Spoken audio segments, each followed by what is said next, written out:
Hey guys, Green Arrow Films here, and I have a little topic I want to talk about. It's profiting on death. I don't know why I thought about this, but it's been in my mind lately. So let me start off with a little story. Back in my senior year of high school, one of the students in my high school died, and he got in a car accident, and it was a huge thing. And what happened was everyone was really upset about it, but a lot of people who didn't even know him were really upset about it. Personally, in my opinion, I didn't know him, so I don't want to say I didn't care, but it didn't affect me as much as a lot of other people. And there was a bunch of people who just were like over dramatic about it, and a nice 200. And it got me upset because it's just like, why lie about it? It's more disrespectful, in my opinion, to lie about caring about someone's death than it is just to not care. It's just like disrespectful to the family, to the friends, like saying like, oh, I love them so much, when you really didn't care about him. So I just, that's how I saw it. Maybe you guys think differently, but here's the next thing. So a couple months later, Taylor Swift, my future wife, had this kind of competition where schools would vote for her to come to their school, blah blah blah, and they all made this big thing about like, oh, come here for him, let me call him Jake, come here for Jake.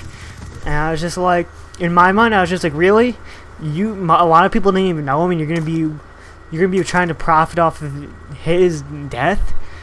Like, that's how I saw it. Maybe you guys see it differently, but I just like, really, it's really messed up that people would go to get some kind of profits over someone who is dying in your school. Like, I thought that was really, excuse my language, but fucked up. I don't know what you guys think about that, but that's just my opinion. And it turned out we didn't win, and people were really upset about it. And I'm sure that there are people who wanted to do it for him, because he really liked Taylor Swift.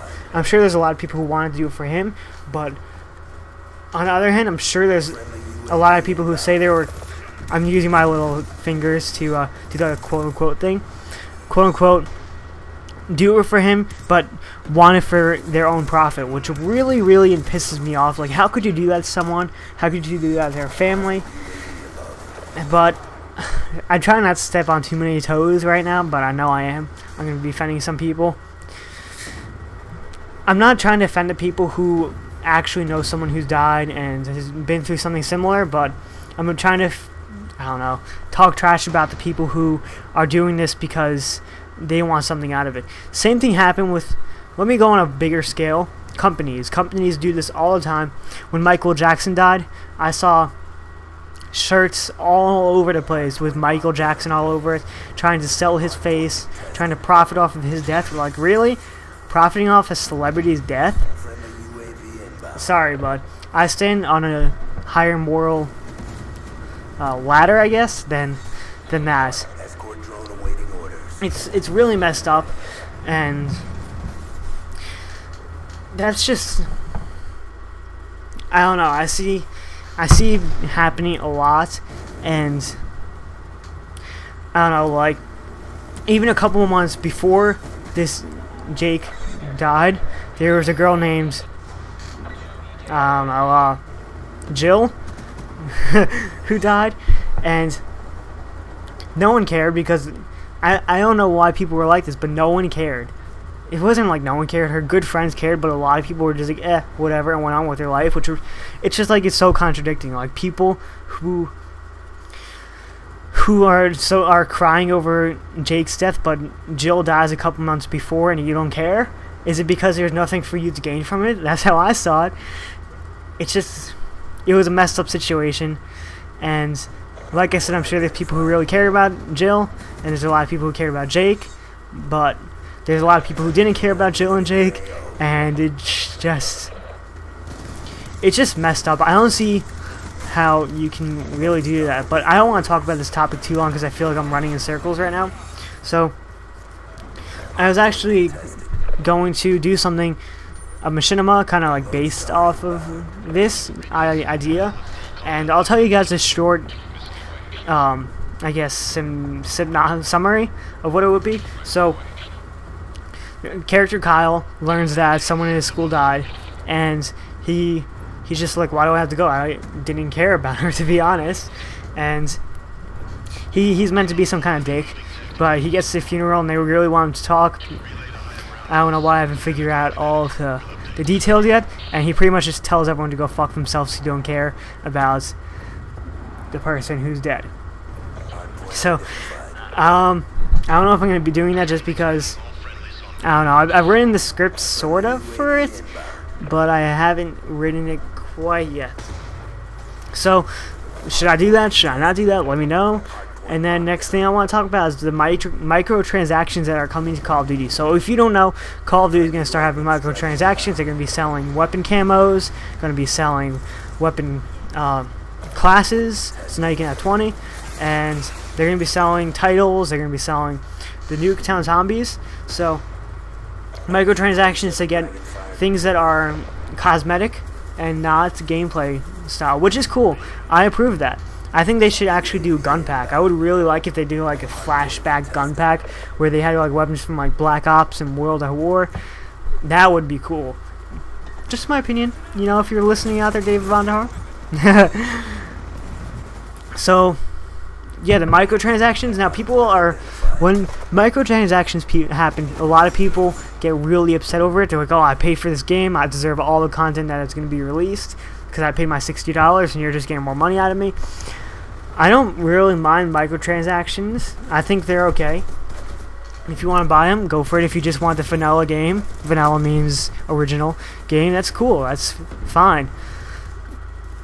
But I see a lot of people see it as bad. I see it good. Another thing like that is the season passes. With the season passes, a lot of people get pissed like, oh, you're paying for content you don't even know what's going to be coming from, blah blah blah. But to me, it's just like, I really like, let's say I bought the Black Ops 2 season pass. I really like Black Ops 2. Even if I don't get the season pass, I'm still going to be buying all the content, so why not get it at a discounted price? That's my idea. I'm sure there's a bunch of people who feel differently, but I've always seen it like that.